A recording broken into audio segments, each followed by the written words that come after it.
تو سورۃ النساء میں عورتوں کے متعلق حقوق اور احکام بیان کیے گئے تھے، اور اب سورۃ المائدہ میں یہ بیان کیا گیا ہے کہ اللہ تعالیٰ کی نعمتوں کی قدر کرو، اللہ کی نعمتوں کا شکر ادا کرو، ناشکری نہ کرو، ناقدری نہ کرو۔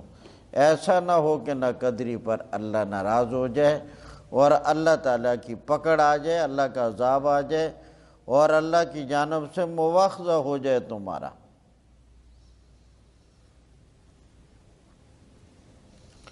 اور اس سورت کا نام ہے سورۃ المائدہ۔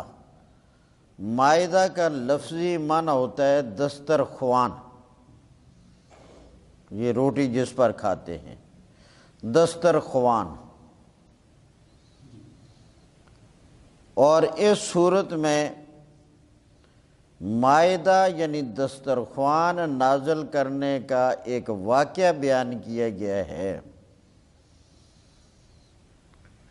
کہ حضرت عیسیٰ علیہ السلام نے اللہ تعالیٰ سے دعا مانگی کہ یا اللہ تو تیار شدہ دسترخوان آسمان کی جانب سے نازل کر دے۔ اللہ تعالیٰ نے حضرت عیسیٰ علیہ السلام کی اس دعا کو قبول کر لیا، فرمایا دسترخوان آ جائے گا، مگر اللہ نے دو شرطیں لگائیں۔ نمبر ایک، خیانت نہیں کرنی، دسترخوان آئے گا مگر خیانت نہیں کرنی۔ نمبر دو، بس جو آئے وہ کھا لیں، آئندہ وقت کے لیے اس میں سے ذخیرہ نہ کریں، بچا کر رکھیں نہ۔ ایک خیانت سے منع کیا اور دوسرا ذخیرہ کرنے سے منع کیا کہ ذخیرہ نہیں کرنا اور خیانت بھی نہیں کرنی، تو دسترخوان آ جائے گا۔ اللہ کریم نے دسترخوان نازل کر دیا، مگر ان لوگوں نے دونوں شرطیں پوری نہ کی، خیانت بھی کی اور ذخیرہ اندوزی بھی کی۔ اس کی سزا میں اللہ تعالیٰ کی جانب سے ان کے نوجوانوں کو اور جوانوں کو بندر کی شکل میں تبدیل کر دیا گیا اور بوڑھوں کو خنزیر کی شکل میں بدل دیا گیا، اور 3 دن تک وہ زندہ رہے اور دہاڑے مار مار کر روتے رہے، شور و غل کرتے رہے، اور 3 دن کے بعد سارے ہلاک ہو گئے۔ یہ وجہ ہے اس سورت کا نام سورۃ المائدہ، دسترخوان والی سورت۔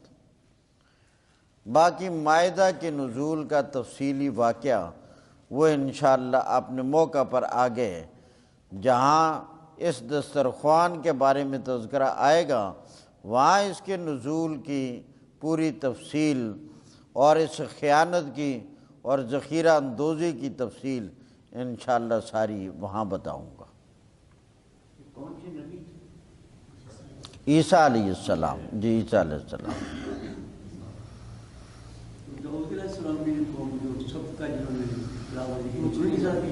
ان کے ساتھ بھی یہی ہوا تھا، ان کے ساتھ بھی یہی ہوا، ان کا مچھلیوں کا واقعہ تھا اور ان کا دسترخوان والا واقعہ۔ نہ، موسیٰ علیہ السلام کی قوم پر تو وہ من اور سلوہ نازل ہوا تھا، وہ دسترخوان کی شکل میں نہیں تھا۔ یہ تو باقاعدہ دسترخوان ہی آسمان کی جانب سے نازل ہوتا تھا اور اس پر کچھ کھانے ہوتے تھے، وہ تفصیل انشاءاللہ آئندہ اپنے موقع پر آئے گی۔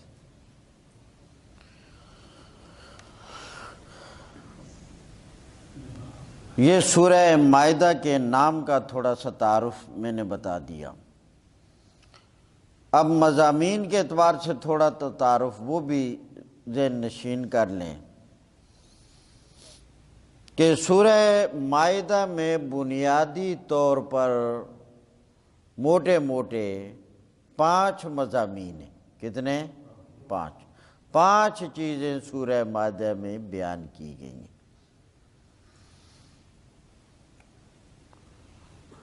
سورہ مائدہ کے اندر بنیادی طور پر بڑے بڑے مسائل جو بیان کیے گئے ہیں وہ کل ہیں پانچ چیزیں سورہ مائدہ میں بیان کی گئی ہیں۔ نمبر 1، احکام، اللہ تعالیٰ کے کچھ حکم۔ نمبر 2، تحریمات اللہ، یعنی جن چیزوں کو اللہ نے حرام قرار دیا ہے ان کا بیان ہے۔ پہلی چیز کیا ہو گئی؟ احکام۔ دوسری چیز تحریمات اللہ، یعنی اللہ کی جانب سے حرام کردہ چیزیں۔ نمبر 3، تحریمات غیر اللہ، یعنی وہ چیزیں جو اللہ نے حرام نہیں کی مگر لوگوں نے اپنی مرضی سے حرام کر دی، کیونکہ ایسا بھی تو ہوتی ہے مصیبت۔ مشرکین مکہ کے دور میں بھی یہ مصیبت تھی کہ اللہ نے جن چیزوں کو حرام نہیں کیا وہ اپنی مرضی سے حرام قرار دیتے تھے، اور آج ہمارے دور میں بھی یہ مصیبت ہے۔ ہمارے دور میں بھی یہ مصیبت ہے باقاعدہ کہ چیز اللہ کی طرف سے ناجائز نہیں ہے اور لوگوں نے اپنی مرضی سے اس کو ناجائز بنا رکھا ہے۔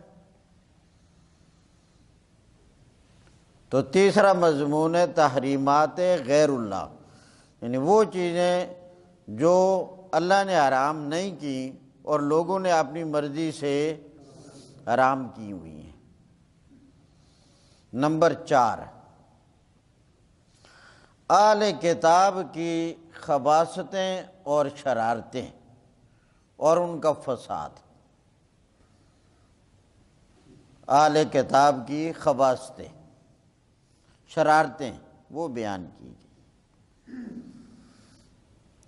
نمبر 5، حضرت آدم علیہ السلام کے 2 بیٹوں حابیل اور قابیل کا واقعہ تفصیل کے ساتھ بیان کیا گیا ہے۔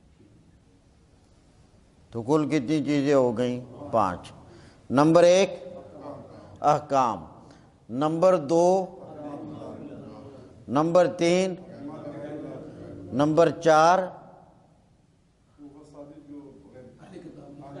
اہل کتاب کی خباثتیں، اور نمبر 5 آئی بات سمجھ؟ اب یہ 5 چیزیں تھوڑا سا اب ان کے ساتھ 1-2 لفظ کی اور وضاحت کروں گا۔ نمبر 1، احکام، اور وہ کل 14 ہیں جو اس صورت میں بیان کیے گئے ہیں۔ کتنے؟ 14۔ تو احکامات کتنے صورت میں بیان کیے گئے ہیں؟ بولو 14۔ تو اب گویا پہلا مضمون ہے احکام، اور احکام کل جو اس صورت میں بیان کیے گئے ہیں وہ کتنے ہیں؟ 14۔ نمبر 2، دوسری چیز ہے تحریمات اللہ، جن چیزوں کو اللہ نے حرام کر دیا ہے وہ اس صورت میں جو کل بیان کی گئی ہیں وہ ہیں 15۔ تحریمات اللہ کتنی ہیں؟ 15۔ اور تحریمات غیر اللہ، جن کو اللہ نے حرام نہیں کیا لوگوں نے حرام بنا رکھا ہے، وہ اس صورت میں بیان کی گئی ہیں 4۔ تحریمات غیر اللہ کتنی ہیں؟ 4۔ نمبر 4، چوتھا مضمون ہے اہل کتاب کی خباثتیں، وہ کل جو اس صورت میں بیان کی گئی ہیں وہ ہیں 11۔ وہ کیا؟ یعنی 10 اور 1، 11۔ اور 5واں مضمون ہے حابیل اور قابیل کا قصہ اور واقعہ۔ تو اس صورت کے بنیادی مضامین ہیں 5۔ نمبر 1، احکام جن کی تعداد 14 ہے۔ نمبر 2 تحریمات اللہ، جن چیزوں کو اللہ نے حرام قرار دیا ہے ان کی تعداد 15 ہے، 15۔ نمبر 3 تحریمات غیر اللہ، جن چیزوں کو اللہ نے حرام نہیں قرار دیا ان کی تعداد کتنی ہے؟ 4۔ نمبر 4 اہل کتاب کی خباثتیں، ان کی تعداد کتنی ہے؟ 11۔ اور 5ویں نمبر پر حابیل اور قابیل کا قصہ بیان کیا گیا۔ سمجھ آ گئی کیا نا؟ یہ اس سورت کا اجمالی اور مختصر خلاصہ ہے، نچوڑ ہے، بس نچوڑ اس کا یہ۔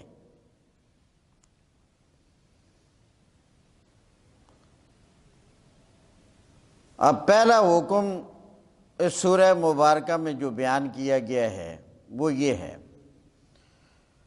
یا ایھا الذین آمنوا اوفوا بالعقود، اے ایمان والو عقد پورے کرو، اوفو پورے کرو، امر کا صیغہ ہے، حکم ہے۔ عقود یہ عقد کی جمع ہے، تو مراد ہیں وعدے، معاہدے، اپنے وعدوں کو پورا کرو۔ یا ایھا الذین آمنوا، اے ایمان والو، اوفو بالعقود، وعدے پورے کرو، وعدے پورے کرو۔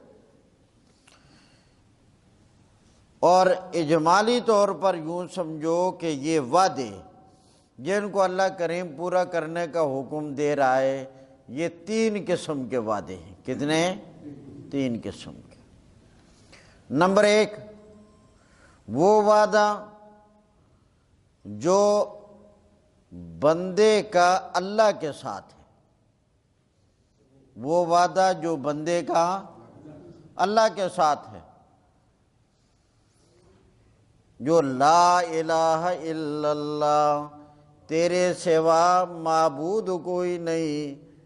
معنی یہ ہوا لا الہ الا اللہ کہہ کر ہم نے اقرار کر لیا اللہ تیری مان کر چلیں گے، اللہ تیرا حکم مانیں گے، یہ وعدہ کر لیا۔ کیونکہ کلمہ پڑھنا ایک وعدہ ہے، معاہدہ ہو رہا ہے، وعدہ ہو رہا ہے کہ لا الہ الا اللہ، اللہ کے سوا کوئی معبود نہیں، اللہ تیری مان کر چلیں گے اور حکم تیرا مانیں گے، یہ اللہ کے ساتھ وعدہ ہو گیا۔ اب اپنی زندگی گزارنے میں حکم کس کے ماننے چاہیے؟ اللہ کے، اس وعدے کو پورا کرنا چاہیے۔ نمبر 2 وہ وعدہ جو بندے کے درمیان اور رسول اللہ کے درمیان ہے، کیونکہ اسی کلمے میں آگے دوسرا جز ہے محمد الرسول اللہ، تو معنی یہ ہوا کہ اے اللہ ہمارا یہ وعدہ ہے کہ لا الہ الا اللہ، معبود تیرے سوا کوئی نہیں، اللہ کریم حکم تیرے مانیں گے، اللہ کریم تیری مرضی کے مطابق چلیں گے، مان کر تیری چلیں گے۔ اور مانیں گے کس طرح؟ ماننے کا انداز کیا ہوگا، ماننے کا طرز کیا ہوگا، ماننے کا طریقہ کیا ہوگا؟ محمد الرسول اللہ، محمد صلی اللہ علیہ وسلم جو اللہ کریم کے رسول ہیں، ماننے کا انداز، طرز، طریقہ، طور وہ ہوگا جو رسول اللہ والا ہے۔ تو یہ محمد الرسول اللہ کلمے میں کہہ کر ہم نے وعدہ کر دیا رسول اللہ کے ساتھ کہ اللہ کے حکم ہم مانیں گے اور ماننے کا طریقہ وہ ہوگا جو رسول اللہ والا ہے۔ اگر اس طریقے کو نہ اپنایا جائے اسی کا نام بدعت ہے، اور اسی کا نام خرافات ہے، اور اسی کا نام رسومات ہے، جب رسول اللہ والا طریقہ چھوڑ دیا جائے۔ نمبر 3 وہ وعدہ جو بندے کا بندے کے ساتھ ہو۔ اس دنیاوی زندگی میں بندوں کا بندوں کے ساتھ بھی وعدہ ہوتا ہے، ایک معاہدہ ہوتا ہے، اس وعدے اور معاہدے کو بھی کیا کیا جائے؟ پورا۔ تو اللہ کریم نے کہا وعدے پورے کرو، یہ تینوں قسم کے، وہ وعدہ جو بندے کا اللہ کے ساتھ ہے، وہ وعدہ جو بندے کا رسول اللہ کے ساتھ ہے، اور وہ وعدہ جو بندے کا بندے کے ساتھ ہے۔ یا ایھا الذین آمنوا، اے ایمان والو، اوفوا بالعقود، پورا کرو وعدوں کو۔ عقود جمع کسی ہے، پورا کرو وعدوں کو۔ تو بنیادی طور پر یہ تین قسم کے وعدے ہیں، اور ان تین قسموں میں بے شمار وعدے آگے۔ اس کے بعد فرمایا گیا، ذرا بڑے غور کرنا، احلت لکم بہیمۃ الانعام۔ احلت، اس کا معنی حلال کرنا۔ بہیمہ، بہیمہ کا معنی ہوتا ہے ہر قسم کا جانور، ہر قسم کا۔ اس میں گائے بھی آ گئی، اونٹ بھی آ گیا، بکریاں بھی آ گئیں، خچر بھی آ گئے، گدھے بھی آ گئے۔ یعنی بہیمہ کے لفظ میں ہر طرح کا جانور شامل ہے، ہر طرح کا جانور شامل ہے۔ اور انعام کا لفظ جو ہے یہ خاص ہے، یہ صرف 4 قسم کے جانوروں کو کہا جاتا ہے: اونٹ، گائے، بکری، بھیڑ۔ یہ جو گھریلو پالتو جانور ہوتے ہیں، اونٹ، گائے، بکری اور بھیڑ، ان 4 کو کیا کہتے ہیں؟ انعام۔ انعام۔ تو بہیمہ کہتے ہیں ہر قسم کے جانور کو۔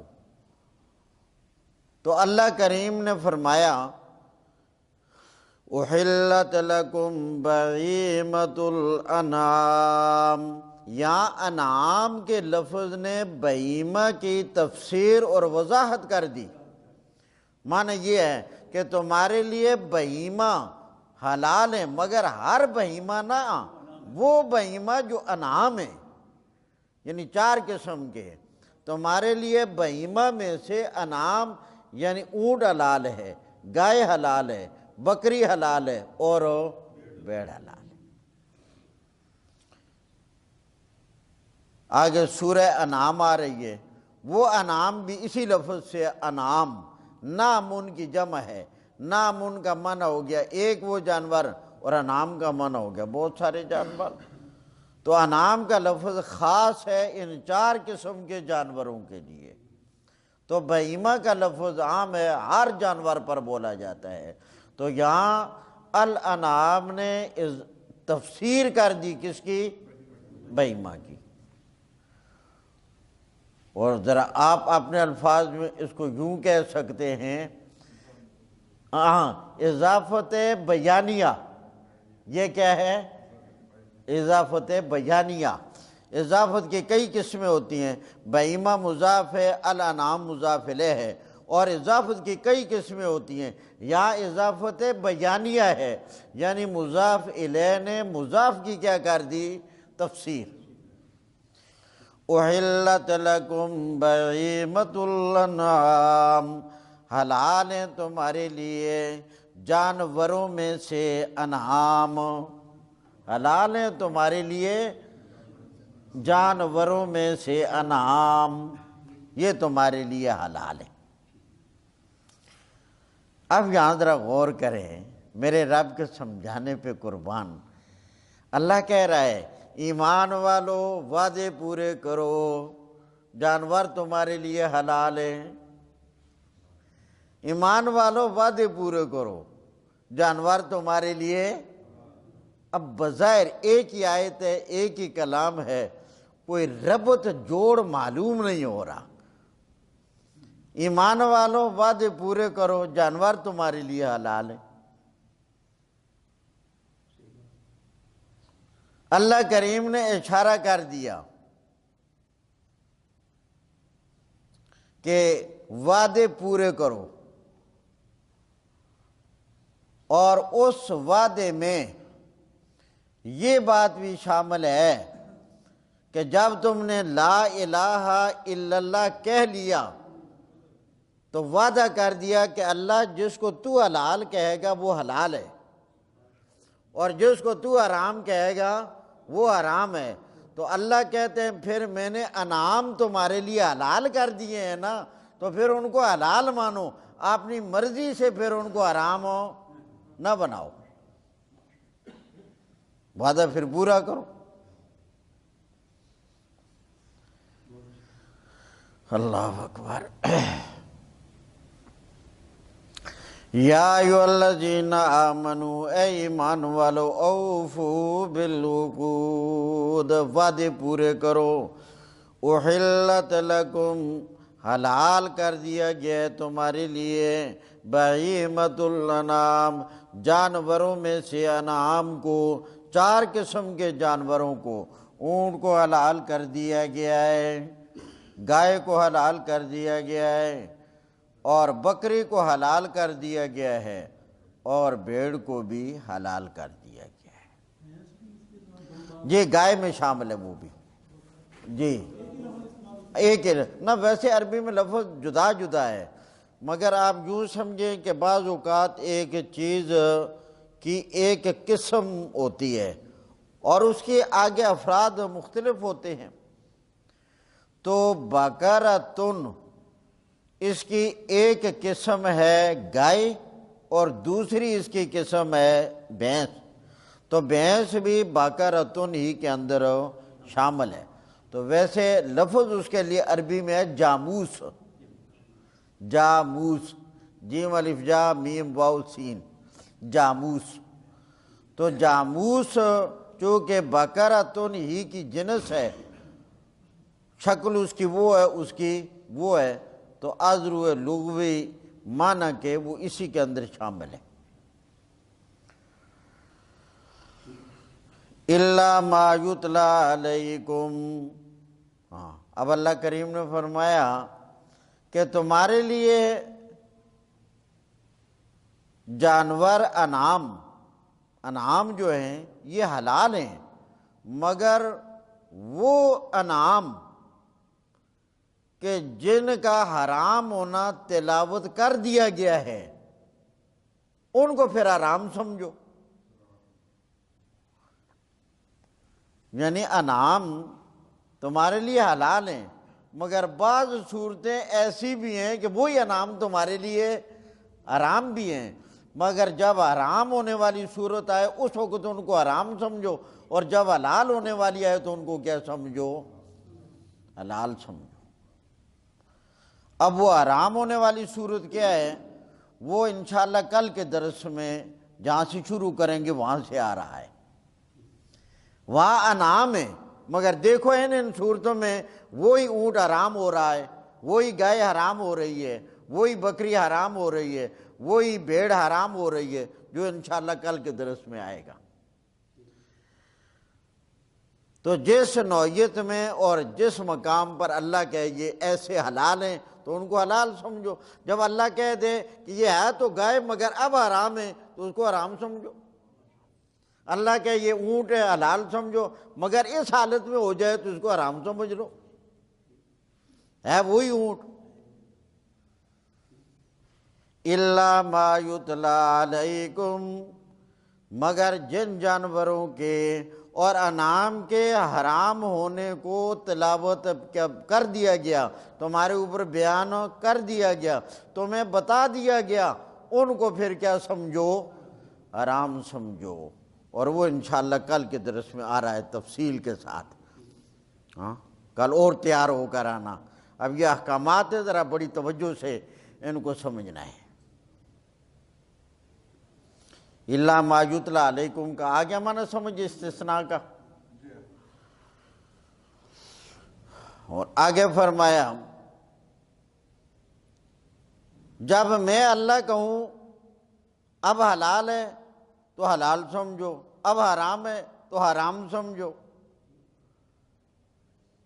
مثلا وہ جانور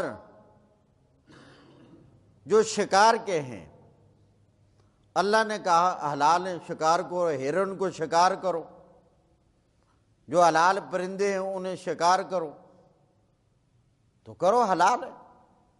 مگر جب تم نے حج کا احرام باندھ لیا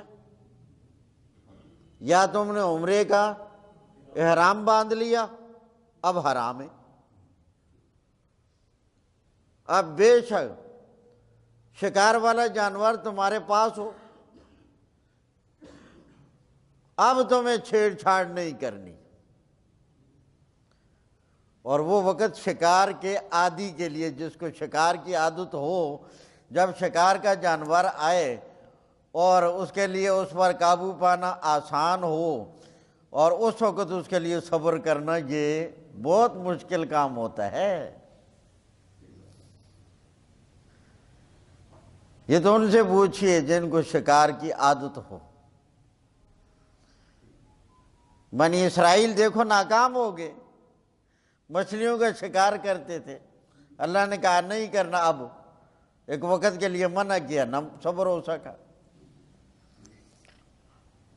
تو اللہ کریم نے کہا جب میں کہوں حلال ہے تو حلال ہے، جب میں کہہ دوں حرام ہے تو پھر حرام ہے۔ شکار کرو، حلال ہے تمہارے لیے، مگر جب حج کا احرام باندھ لو اور عمرے کا احرام باندھ لو، تو احرام باندھ لینے کے بعد اب تمہارے لیے وہ کیا ہے؟ حرام۔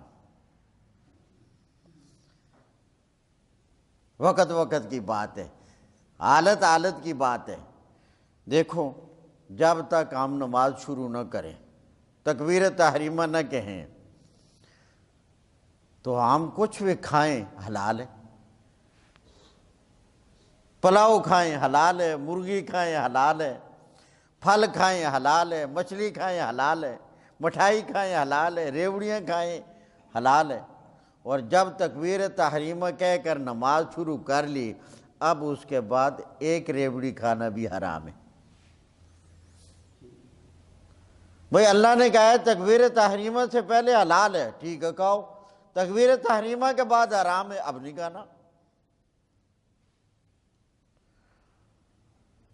غیر محل الصید، نہ حلال سمجھو شکار کو، غیر نہ، محل حلال سمجھنا، صید شکار، غیر محل الصید، نہ حلال سمجھو شکار کو، وَأَنْتُمْ حُرُمْ، جب تم احرام کی حالت میں ہو، جب تم نے حج یا عمرے کا احرام باندھ لیا ہو، تو احرام باندھنے کے بعد اب تمہارے لیے شکار حلال ہو۔ ان اللہ یحکم ما یرید، اللہ کریم حاکم ہے، اللہ کریم حکیم ہے، اس کی مرضی جو چاہے حکم نافذ کر دے۔ جب اللہ نے کہا حلال ہے تو وہ حلال ہے، جب کہہ دیا حرام ہے تو اب حرام ہے۔ ان اللہ، بے شک اللہ کی ذات، یحکم ما یرید، فیصلہ کرتا ہے، حکم کرتا ہے، جو ارادہ کرے، جو چاہے۔ آگی بات سمجھ، اور اس سے آگے فرمایا یا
شاعر اسلام میں سے ہے، متاع شاعر اسلام میں سے ہے، مینا شاعر اسلام میں سے ہے، یہ جہاں تو اللہ فرماتے ہیں ان شاعر اسلام کو، دین کے علامتوں کو حلال نہ سمجھو، یعنی ان کی بے حرمتی کو حلال نہ سمجھو، شاعر اسلام کی بے حرمتی کو حلال نہ سمجھو۔ نماز اللہ کا حکم ہے، لہذا بے نمازی ہونے کو حلال نہ سمجھو۔ حج اللہ کا حکم ہے، اس حج کی توہین اور اس کی بے حرمتی نہ کرو، خانہ چیزیں جو ہیں ان کی بے حرمتی نہ کرو۔ تو جو چیزیں اسلام کی علامت ہے، اسلام کی نشانی ہے، ان کی بے حرمتی کو حلال نہ سمجھو، ان کی تعظیم کرو۔ وَمَن يُعَظِّمْ شَعَائِرَ اللَّهِ، دوسری جگہ اللہ نے فرمایا وَمَن يُعَظِّمْ شَعَائِرَ اللَّهِ، جو آدمی اللہ کے شاعر کی یعنی اسلام کی ان علامتوں کی تعظیم کرے گا، یہ دل کے تقوی سے تعلق رکھتی ہے بات، اللہ فرماتے ہیں۔ فرمایا جس کے دل میں اسلام کی قدر ہے وہ شاعر اسلام کی قدر کرے گا، جس کے دل میں نماز کی قدر ہے وہ بے نمازی کبھی نہیں ہوگا، جس کے دل میں حج کی قدر ہے وہ حج کا احترام کرے گا، جس کے دل میں قرآن کی عزت ہے وہ قرآن کی بے حرمتی کبھی نہیں کرے گا، جس کے دل میں خانہ کعبہ کی عزت ہے وہ خانہ کعبہ کی بے ادبی، یہاں تک کہ نبی کریم علیہ السلام نے فرمایا کہ خانہ کعبہ کی طرف جہاں کہیں بھی زمین کے کسی کونے میں ہو، پیشاب کرتے وقت، قضاء حاجت کرتے وقت اپنا رخ خانہ کعبہ کی طرف نہ کرو، اور رخ تو دور کی بات ہے، فرمایا خانہ کعبہ کی طرف موڑ کر تھوکنا بھی نہیں۔ اور آن رسول اللہ صلی اللہ علیہ وسلم نے فرمایا جس آدمی نے بیت اللہ کی طرف رخ کر کے تھوکا، قیامت کے دن جب اٹھے گا تو اس کا تھوک اس کی پیشانی پر لگا ہوگا۔ اس لیے اللہ نے فرمایا وہ تمام چیزیں جو دین کی نشانیاں ہیں، اسلام کی علامتیں، اللہ کے دین کی علامتیں ہیں، فرمایا ان کی بے حرمتی کو حلال نہ سمجھو، ان کا احترام کرو، ان کی عزت کرو۔ بالکل وہ بھی شاعر اسلام میں سے ہے۔ یا ایھا الذین آمنوا، اے ایمان والو، لا تحلوا شعائر اللہ، اللہ کے دین کی بے حرمتی کو حلال نہ سمجھو۔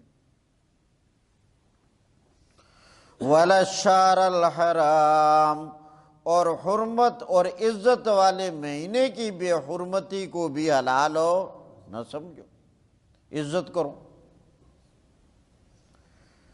ولا الہدی، اور ہدی کا جانور وہ بھی اللہ کے دین کی علامت ہے، اس کی بے حرمتی بھی نہ کرو۔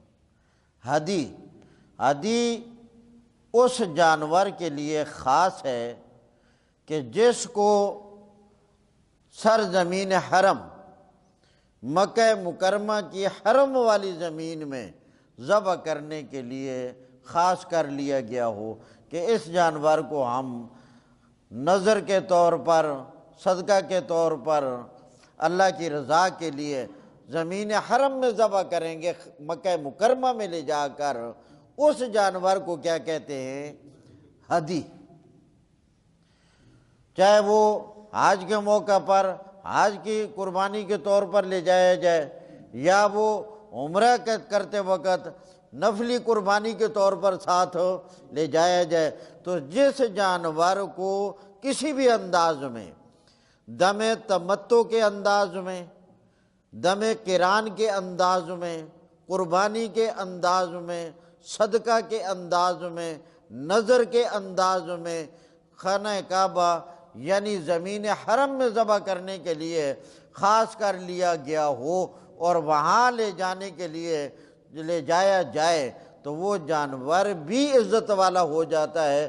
فرمایا اس جانور کے ساتھ بھی چھیڑ چھاڑ نہ کرو۔ اور یہ سمجھایا گیا ان لوگوں کو جو چور اور ڈاکو ہیں، فرمایا چوری اور ڈاکو، تم چوری اور ڈاکہ تو ڈالتے ہی ہو، مگر عزت والی چیز سے بھی اپنے آپ کو بچاؤ۔ چوری اور ڈاکہ تو ویسے منع ہے، لیکن یہ جانور اس قدر عزت والے ہیں کہ یہاں، اور فی الواقع اس زمانے میں چور بھی بڑا احترام کیا کرتے تھے اس جانور کا، ہادی بات۔ اسی لیے اللہ کے پاک پیغمبر نے فرمایا ہادی کے جانور کو کوئی نہ کوئی علامت لگاؤ، کوئی نہ کوئی علامت لگاؤ۔ بعض جانوروں کے گلوں میں پٹے خاص قسم کے تیار کر کے ڈال لیے جاتے تھے، اور وہ علامت ہوتی تھی اس بات کی کہ یہ ہادی کا جانور ہے۔ اس کے ساتھ چور بھی چھیڑ چھاڑ نہیں کر، ڈاکو بھی چھیڑ چھاڑ نہیں کرتا تھا، کیونکہ وہ سمجھتے تھے یہ علامت ڈالی ہوئی ہے، اور اس علامت سے پتہ چلتا ہے یہ وہاں کا نظر کا جانور ہے، لہذا اس جانور کے ساتھ چھیڑ چھاڑو۔ اور اگر کسی کا گھاس چار لے، کسی کی زمین میں چلا جائے، کسی کی فصل میں چلا جائے تو وہ بھی چھیڑ چھاڑ نہیں کرتا تھا کہ یہ خاص جانور ہے، بڑی عزت والا ہے، محترم جانور ہے، یہ قربان ہونے کے لیے جا رہا ہے زمین حرم میں۔ فرمایا ایسے جانوروں کے ساتھ بھی چھیڑ چھاڑو نہ کرو۔ اسی طرح اونٹ کو اشعار کیا جاتا تھا، یعنی کوہان پر خراش سی لگا دی جاتی تھی، چھوٹا سا زخم لگا دیا جاتا تھا، اور وہ اس بات کی علامت ہوتی تھی کہ یہ ہادی کا جانور ہے، اور وہ بھی اسی لیے ہوتا تھا تاکہ لوگ اس کی عزت کو بچا لائیں۔ آئی بات سمجھ؟ وَلَلْهَدِيَ، اور تم نہ بے حرمتی حلال سمجھو ہدی کے جانور کی، سمجھ آ گیا؟ وَلَلْقَلَائِدِ، اور نہ ان جانوروں کی جن کے گلے میں پٹے ڈال دیے گئے ہوں۔ قلائد، قلادتن کی جمع ہے، قلادتن کا معنی ایک پٹا، قلائد کا معنی کئی پٹے۔ تو جن جانوروں کو علامت کے طور پر پٹے ڈال دیے جاتے تھے تو فرمایا ان پٹے والے جانوروں کو چھیڑ چھاڑ نہ کرو۔ معنی یہ ہوا وہ جانور جس کے بارے میں تمہیں معلوم ہو جائے ہدی کا ہے اور اس پر کوئی علامت نہ ہو، اس کے ساتھ بھی چھیڑ چھاڑ نہ کرو۔ اور جس جانور کے بارے میں تمہیں اور تو معلوم نہ ہو مگر علامت سے پتہ چلے کہ یہ ہدی کا جانور ہے، اس کے ساتھ بھی نہ کرو۔ وَلَا آمِنَ الْبَيْتَ الْحَرَامِ، اور ان لوگوں کے ساتھ بھی چھیڑ چھاڑ نہ کرو جو بیت اللہ کا ارادہ کر کے چل پڑے ہوں۔ جو بیت اللہ کا ارادہ، یہ لفظ ہے، ایک ہوتا ہے آمین جو سورہ فاتحہ کے بعد ہوتا ہے، یا دعا میں آمین، وہ اور ہے، یہ لفظ اور ہے۔ آئی بات سمجھ؟ وہ لفظ ہے آمین، یعنی میم کے اوپر شد نہیں ہے، اور یہاں دیکھ لیں آپ میم کے اوپر شد ہے، آمین۔ اس آمین کا معنی ہوتا ہے استجب لنا، اللہ ہماری دعا قبول کر، اور اس آمین کا معنی ہوتا ہے ارادہ کرنا۔ تو جو لوگ بیت اللہ کا ارادہ کر کے حج یا عمرے کے سفر کے لیے چل پڑے ہوں تو لوگوں تم راستے میں دوران سفر ان کی بے حرمتی بھی نہ کرو، ان کے ساتھ چھیڑ چھاڑ نہ کرو کہ تم ان کی چوریاں کرو اور ان پر ڈاکے ڈالو، فرمایا ان کے ساتھ چھیڑ چھاڑو۔ اب اللہ کریم تو فرماتے ہیں جب وہ یہ ارادہ کر کے چل پڑے ان کے ساتھ چھیڑ چھاڑ، اللہ معاف کرے، لوگ وہاں مطاف میں طواف کرتے ہوئے چوریاں کر لیتے ہیں، جیب کاٹ لیتے ہیں، جیبوں سے چیز نکال لیتے ہیں۔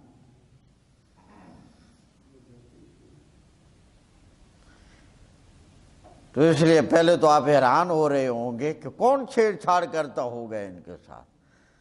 آج تو انتہا ہوگی، مطاف میں بھی لوگوں کو شرم نہیں آتی، اللہ کے گھر کے سامنے بھی شرم نہیں آتی، وہاں چوریاں کر لیتے، جہاں ہجوم ہوتا ہے وہاں وہ لوگ چوریاں کرنے والے، جیب کاٹنے والے، وہ اپنے طور پر سرگرم عمل ہوتے ہیں۔ وَلَا آمِنَ الْبَيْتَ الْحَرَامِ، اور ان لوگوں کی بے حرمتی بھی نہ کرو جو لوگ بیت الحرام عزت والے گھر کا ارادہ کر کے چل پڑے۔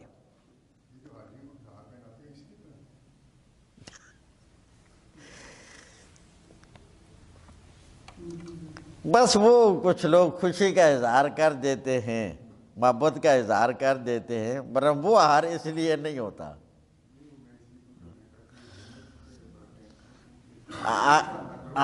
آجیوں کی سب سے بڑی علامت عمرہ کرنے والوں کی وہ احرام کی حالت ہوتی ہے۔ وہ جس حالت میں ہوتا ہے وہ ہر آدمی کی ہر وقت کی حالت تو نہیں ہوتی، وہ احرام کی حالت ہوتی ہے۔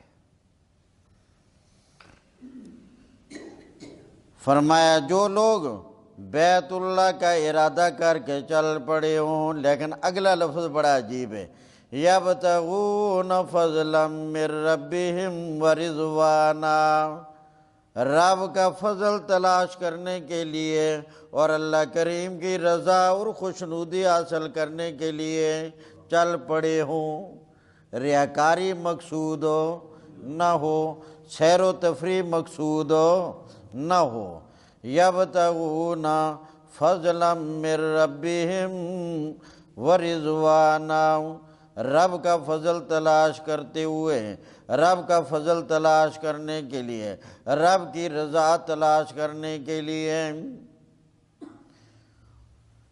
اس کے بعد اگلے جملے میں بیان کیا گیا ہے کہ شروع میں دیکھو پہلی آیت کریمہ میں کہا گیا غیر محل الصید وانتم حرم، جب تم نے حج اور عمرے کا احرام باندھا ہو پھر تم شکار ہو نہ کرو، شکار حلال ہو، اور جب تم احرام کی حالت سے نکل جاؤ،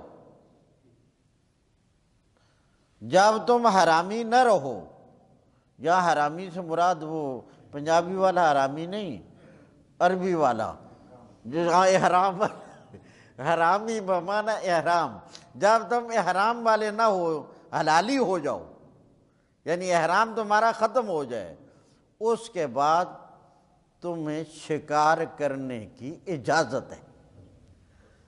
فَاسْتُعَادُوا امر کا صیغہ ہے، معنی تو لفظی یوں بنتا ہے وَإِذَا حَلَلْتُمْ، جب تم حلالی ہو جاؤ، جب تمہارا احرام ختم ہو جائے، جب تم احرام سے نکل جاؤ تو فَاسْتُعَادُوا، اب شکار کرو۔ تو یہ نہ سمجھنا کہ بھائی امر آ گیا، صیغہ اللہ کا حکم آ گیا ہے لہٰذا ان تو ضروری شکار کرنا ہے۔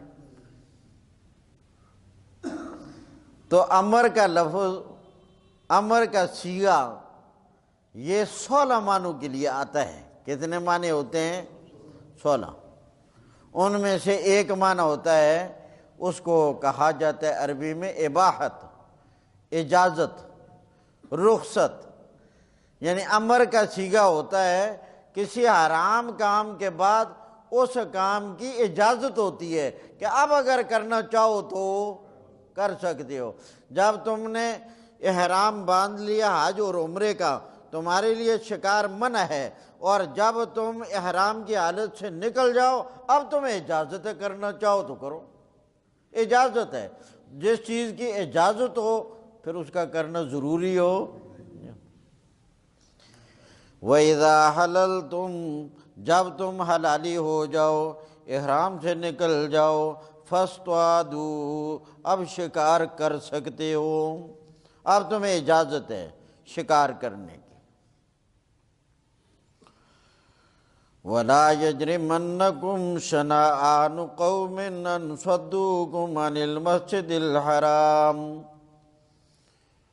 اسلام بڑا عجیب دین ہے کہ جس میں کافروں کے حقوق کی بھی رعایت رکھی گئی ہے، جس میں کافروں کی بھی حقوق کی رعایت رکھی گئی ہے۔ دوسرے لفظوں میں یوں سمجھو، دین اسلام ایک ایسا دین ہے کہ جس دین کے اندر کافروں پر بھی ظلم سے منع کیا گیا ہے، کہ کافروں پر ظلم زیادتی نہیں کرنی، ظلم زیادتی سے منع کیا گیا ہے۔ اب پہلے اس کا شان نزول سمجھیں، پھر اس کا معنی اور مطلب سمجھنے میں آسانی ہو جائے گی۔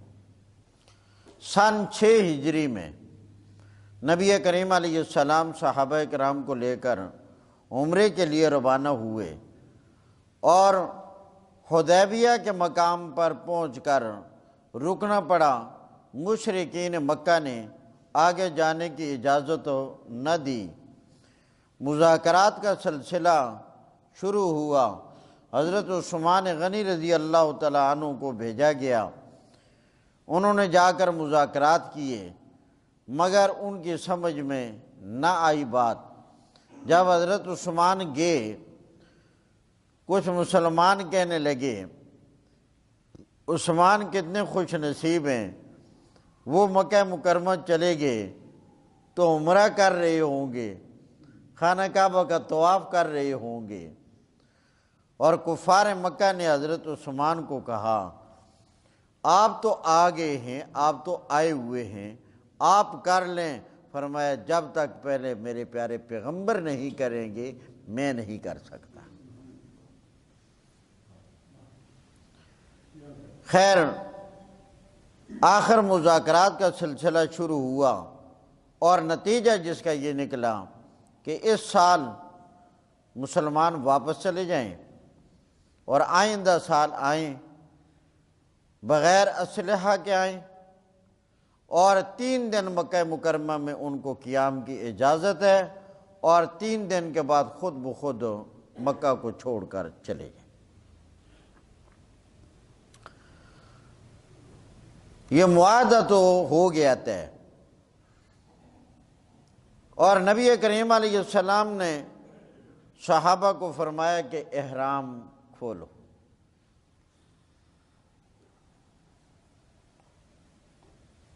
نبی کریم علیہ السلام حضرت ام سلمہ کے خیمے میں آئے، آپ پریشان حال ہیں۔ فرمایا اللہ کے نبی آپ پریشان نظر آ رہے ہیں۔ فرمایا میں نے لوگوں کو کہا ہے احرام کھولو، احرام کھولا کسی نے نہیں۔ انہوں نے فرمایا کیا میں آپ کو ایک ایسی تدبیر نہ بتاؤں کہ آپ کو بولنے کی بھی ضرورت نہیں پڑے گی اور لوگ احرام کھول دیں گے۔ اب وہ نبی کریم علیہ السلام بھی سمجھ رہے تھے کہ لوگوں کا نہ کھولنا کوئی نافرمانی کے طور پر نہیں تھا، یہ کمال اطاعت اور یہ عشاق کا وتیرہ اور طرز عمل تھا۔ انہوں نے فرمایا کہ لوگ کیسے احرام کھولیں؟ آپ خود احرام کی حالت میں، آپ لوگوں کے سامنے جا کر ان کے سامنے احرام کھولیں اور آپ کہیں کچھ بھی نہ، پھر اس کے بعد دیکھنا جب اللہ کے پاک پیغمبر باہر گئے اور احرام صاحب کے سامنے کھولا تو کہنے کی ضرورت ہی نہیں پڑی، سب نے دیکھتے ہی احرام کھول لی۔ اب یہاں سے جب مسلمان واپس ہوئے، یہ میرے لیے کہنا آسان، آپ کے لیے سن لینا بڑا آسان، مگر ان کے دل کی کیفیت اور ان کے جذبات اور ان کی پریشانی اور ان کی اس طرز عمل اور ندامت کو وہ میرا رب ہی جانتا تھا کہ کس قدر پریشان حال ہیں۔ پریشانی کے عالم میں وہاں سے لوٹے، اب ایسے حال میں ان کے غصے کا کیا حال ہوگا۔ پھر اس کے بعد سن 8 ہجری میں ایک سال درمیان میں گزرا۔ سن 8 ہجری میں جب مکہ مکرمہ فتح ہوا، آج مکہ کی سرزمین پر اقتدار مسلمانوں کا تھا۔ آج خانہ کعبہ کی چابیاں مسلمانوں کے ہاتھ میں تھی، آج بیت اللہ مسلمانوں کے قبضے میں تھا، آج مطاف مسلمانوں کے قبضے میں تھا، آج مکہ پر حکومت مسلمانوں کی تھی، آج تمام کفار وہ مسلمانوں کے ہاتھوں میں گرفتار اور جکڑے ہوئے تھے۔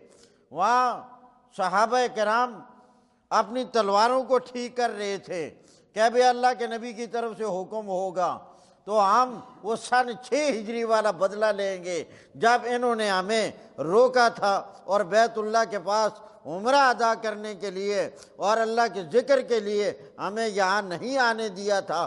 آج پتہ چلے گا۔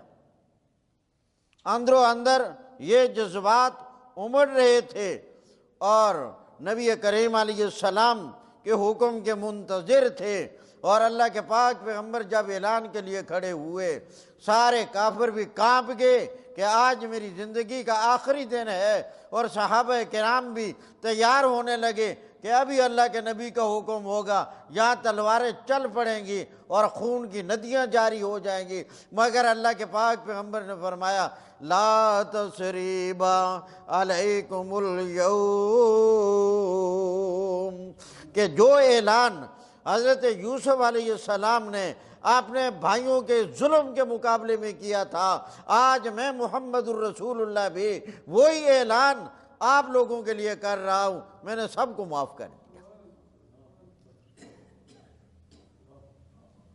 تو اللہ کریم نے یہ آیت نازل کر کے حکم دیا کہ تم سابقہ دشمنی کو اپنے ذہن میں لے کر، کسی کو ظلم کو اپنے ذہن میں لے کر، تم دشمنوں کے ساتھ بھی اس اپنی کدورت کو نکالنے کے لیے اور عداوت کی آگ کو ٹھنڈا کرنے کے لیے زیادتی اور ظلم کسی دشمن کے ساتھ بھی نہ کرو۔ کیسا دین اسلام ہے ہمارا۔ ترجمے پر غور۔ وَلَا يَجْرِمَنَّكُمْ، اور نہ برانگیختہ کرے تمہیں، وَلَا يَجْرِمَنَّكُمْ، نہ برانگیختہ کرے تمہیں، نہ آمادہ کرے تمہیں، شنآن قوم، قوم کی دشمنی، قوم کا بغض، قوم کی عداوت، ان صدوکم، یہ کہ انہوں نے تمہیں روکا تھا، یہ کہ انہوں نے تمہیں روکا تھا، عن المسجد الحرام، مسجد الحرام کے پاس آنے سے، ان تعتدوا، نہ برانگیختہ کرے تمہیں یہ عداوت اس بات پر یہ کہ تم زیادتی کرو ان پر، اس دشمنی اور عداوت کی وجہ سے ظلم زیادتی نہ کرو، حد سے تجاوز نہیں کرنا۔ اس سے آگے اللہ تعالیٰ نے ایک اور حکم دیا، وَتَعَاوَنُوا عَلَى الْبِرِّ وَالتَّقْوَىٰ، ایک دوسرے کے ساتھ تعاون کرو نیکی کے کاموں میں اور تقوی کے کاموں میں۔ عَلَى الْبِرِّ وَالتَّقْوَىٰ، بر سے مراد تمام نیکی کے کام ہیں، چاہے وہ حقوق اللہ کے حق سے تعلق رکھیں یا حقوق العباد بندوں کے حق سے تعلق رکھیں، اور تقوی سے مراد تمام وہ کام ہیں جو گناہ کے ہیں، یعنی جن سے بچنا ضروری ہے۔ وَلَا تَعَاوَنُوا عَلَى الْإِثْمِ وَالْعُدْوَانِ، اور تم ایک دوسرے کے ساتھ تعاون نہ کرو گناہ کے کام پر اور ظلم اور زیادتی کے کام پر۔ اسم سے مراد ہے گناہ کا کام اور عدوان سے مراد ظلم ہے، ظلم پر کسی کی امداد، تعاون، حمایت نہ کرو۔ اب بڑے مختصر الفاظ ہیں مگر بڑا جامع قانون ہے، اگر اس پر عمل ہو جائے تو معاشرے کے اندر ایک اصلاح کا نظام قائم ہو جائے اور لوگوں کی باہم محبت قائم ہو جائے، ہمدردیاں، شفقت کا ایک ماحول پیدا ہو جائے۔ یہ اللہ تعالیٰ نے حکم دیے، اور قرآن کریم کا یہ طریقہ کار ہے کہ جب وہ کوئی حکم دیتا ہے تو اس حکم پر عمل کرنے کے لیے آسان کرنے کا طریقہ بھی بتاتا ہے۔ احکامات دیے، لوگوں ان چیزوں پر عمل کرو، اور آگے آسانی کا نسخہ بتایا، واتقوا اللہ، اللہ سے ڈرتے رہو۔ جب تمہارے دل میں اللہ کی عظمت آئے گی، جب تمہارے دل میں اللہ کی جلالت شان آئے گی، اللہ کی ذات کی بڑائی آئے گی، اللہ کی ذات کی رفعت اور بلندیاں تمہارے دل میں آئیں گی، پھر تمہارے اندر اللہ کا ایک ڈر پیدا ہوگا، اور جب اللہ کا ڈر آ گیا پھر تمہارے لیے ان احکامات پر عمل کرنا آسان ہو جائے گا۔ جب تک تمہارے دل میں خوف خدا نہ ہو، جب تک تمہارے دل میں اللہ کا ڈر نہ ہو، پھر ان احکامات پر عمل نہیں ہو سکے گا۔ نماز وہی پڑھے گا جس کے دل میں خوف خدا ہوگا، حرام سے وہی بچے گا جس کے دل میں خوف خدا ہوگا، رشوت سے وہی بچے گا جس کے دل میں خوف خدا ہوگا، سود سے وہی بچے گا جس کے دل میں اللہ کا ڈر ہوگا۔ تو فرمایا اللہ سے ڈرتے رہو، واتقوا اللہ، اللہ سے ڈرتے رہو، ان اللہ شدید العقاب، بے شک اللہ تعالیٰ سخت سزا دینے والا ہے۔ تو جب اللہ کی ذات کا یہ تصور انسان کے دل میں جم جائے کہ شدید العقاب، تو اللہ کا ڈر پیدا ہوگا، اور پھر اللہ کے حکموں پر عمل کرنا آسان ہو جائے گا۔ اللہ تعالیٰ میں سمجھنے سے یہ منافق کی چار قسمیں، اس میں ایک جزء ہے کہ وعدہ کرے تو خلاف کرے۔ تو ابھی جو اوپر سب سے پہلے میں آیت پڑھی تو ہم روز کلمہ پڑھتے ہیں پھر اس کے خلاف بھی کرتے ہیں، تو منافق تو اور کیا، بالکل منافقت ہے۔ الحمدللہ رب العالمین، والصلاة والسلام علی سید الانبیاء والمرسلین، ربنا آتنا فی الدنیا حسنہ وفی الآخرۃ حسنہ وقنا عذاب النار۔ ربنا ظلمنا انفسنا وان لم تغفر لنا وترحمنا لنكونن من الخاسرین وتب علینا انک انت التواب الرحیم برحمتک یا ارحم الراحمین۔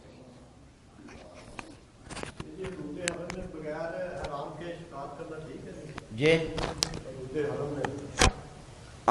حرم کی حدود میں، جو حرم کی حدود کا شکار ہے نا، وہ حلال نہیں ہے، وہ چاہے احرام کی حالت ہو یا بغیر احرام کے ہو۔ تو حدود حرم کے علاوہ جو ہے نا، وہ احرام کے ساتھ خاص ہے۔